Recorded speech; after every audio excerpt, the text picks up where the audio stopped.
আজ সকালে আমি একটি পোস্ট করি এবং এই পোস্টে আমি বলি যে সরকার অসাধু ব্যক্তিরা যারা কিনা অসাধু কাজকর্মের সঙ্গে যুক্ত ছিল তাদেরকে দলে টেনে নেওয়া, দল থেকে হ্যান্ড করা, পুলিশ প্রশাসনের হাতে দেওয়া, বিভিন্ন জিনিস করে তাদের মুখ বন্ধ করে দিয়েছে, কোথাও চমকে, কোথাও ধমকে, কোথাও নিজের দিকে নিয়ে। এনিহাও সেই সেই পুরো সম্প্রদায়টা কিন্তু এখন সরকারের দিকে, মানে সরকারের কোনো কাজকর্মের বিরুদ্ধে কিন্তু তারা আর কোনো কথা বলবে না, তারা আর সেই অবস্থায় নেই।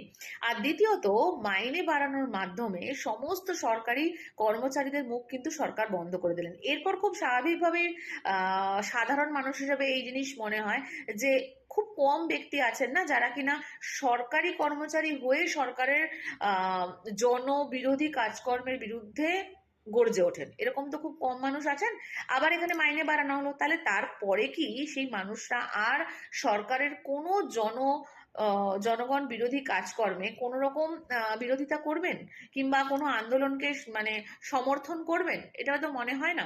তো সেখানে একজন লেখেন, আমার খুব ভালো লাগে লেখাটা। উনি বলেন যে আপনি এমনভাবে বেতন বাড়ানোর কথা বলছেন যেন মনে হচ্ছে সরকার আমাদেরকে ঘুষ দিচ্ছে। তো ব্যাপারটা এরকম নয়, হয়তো আমার পোস্টটা দেখে আপনার এরকম মনে হয়েছে। আমি তাকে উত্তর দিই, সেটা আপনারা আমার কমেন্ট সেকশনে গেলেই বুঝতে পারবেন আমার প্রোফাইলের পোস্টটাতে।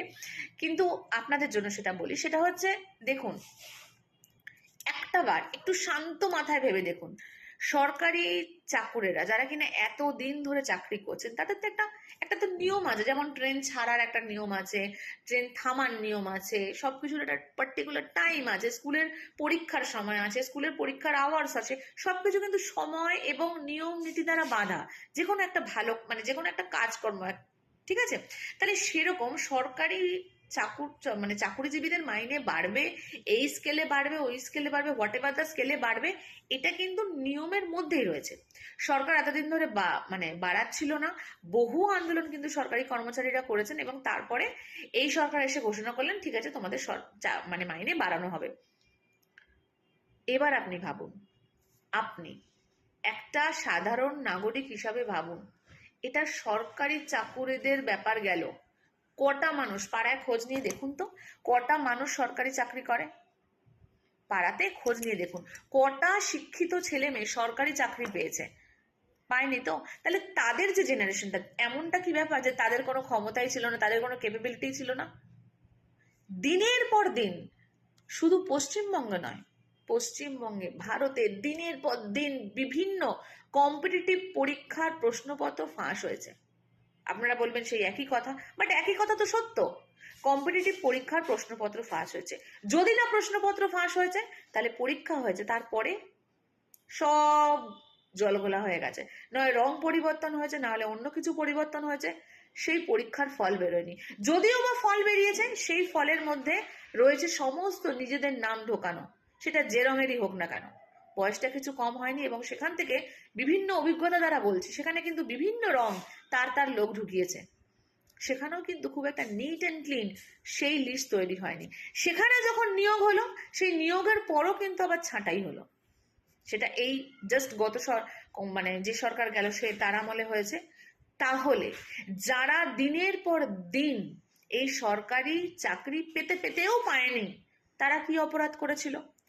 যারা বর্তমানে এত দূর পড়াশোনা করার পর সরকারি চাকরির মানে কি বলবো প্রস্তুতি নেওয়ার পর দিনের পর দিন তাদের অধ্যাবসায়, তাদের খাটনি, পরিশ্রম সবকিছু করার পর তারা পরীক্ষায় বসতে পারছে না, নাহলে পরীক্ষা দিতে পারছে না, নাহলে পরীক্ষা দেওয়ার পর কোনো না কোনো গন্ডগোল হচ্ছে, তাদের রিক্রুটমেন্ট হচ্ছে, তাদের তো বয়সটা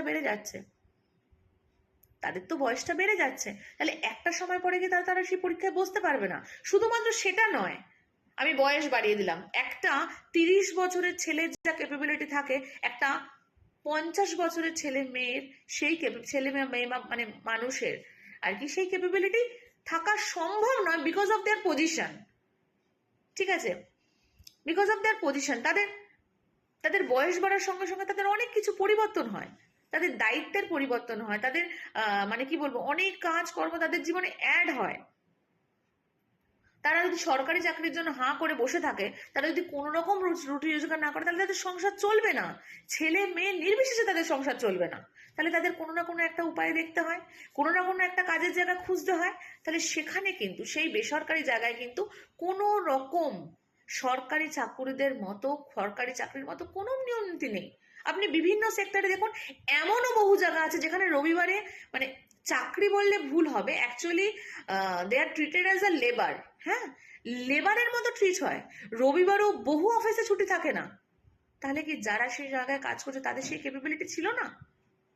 আর যদি আমি প্রশ্ন ওঠাই যে না ক্যাপাবিলিটি ছিল না, তার মানে আপনি তো আপনার নিজের শিক্ষা ব্যবস্থাকে দোষারোপ করছেন, যে আপনার শিক্ষা ব্যবস্থায় আপনার স্কুল কলেজগুলোতে পড়াশোনা করে সেখানকার ছেলেমেয়েরা চাকরি পাচ্ছে না।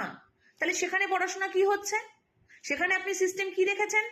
আপনি নিজেই বলছেন এটা করলে কোয়ালিফাইড গ্র্যাজুয়েট, উচ্চ মাধ্যমিক পাস। তারপরে তারপরে সরকার কি করছেন? তাহলে এই যে দিনের পর দিন যে এতগুলো মানুষের ওপরে তাদের ভবিষ্যৎ নিয়ে যে ছেলে খেলা, তার কৈফিয়তটা কে দেবে? তাহলে তারা আন্দোলন করবে, আন্দোলন করাটাই স্বাভাবিক, আমি ধরে নিলাম তারা প্রতিবাদ জানাবে।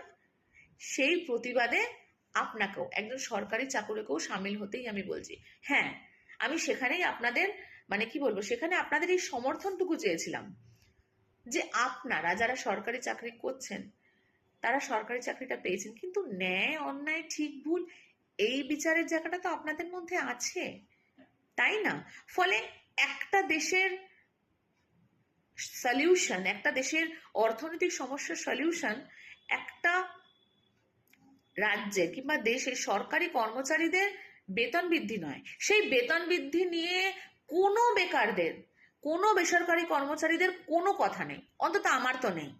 বেড়েছে, বাড়া উচিত, বেড়েছে, বাড়াটাই মানে দরকার ছিল, আরো আগে দরকার ছিল, কেন হবে না?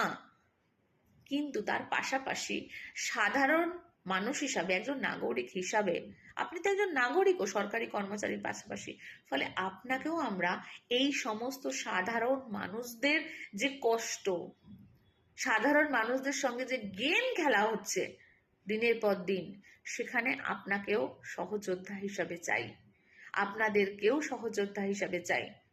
সমাজে বিষয়টা এই জায়গায় দাঁড়িয়ে গেছে যে আপনি কথা বলছেন তাহলে নিশ্চয়ই আপনার ঘর পুড়েছে। না, সবসময় বিষয়টা এরকম হয় না। আপনি আপনার ঘর না পুড়লেও সেই মানুষদের পাশে দাঁড়ান যাদের ঘরটা পুড়েছে, তবে তো আপনার ঘরে কেউ আগুন লাগাতে এলে আপনি পাশে একটা মানুষকে পাবেন। শেষে আপনাদের সুচিন্তিত মতামত জানাতে একেবারেই ভুলবেন না। আপনাদের মতামত আমাকে অনেকটা ইন্সপায়ার্ড করে এই সমস্ত বিষয়ের উপর কথা বলতে।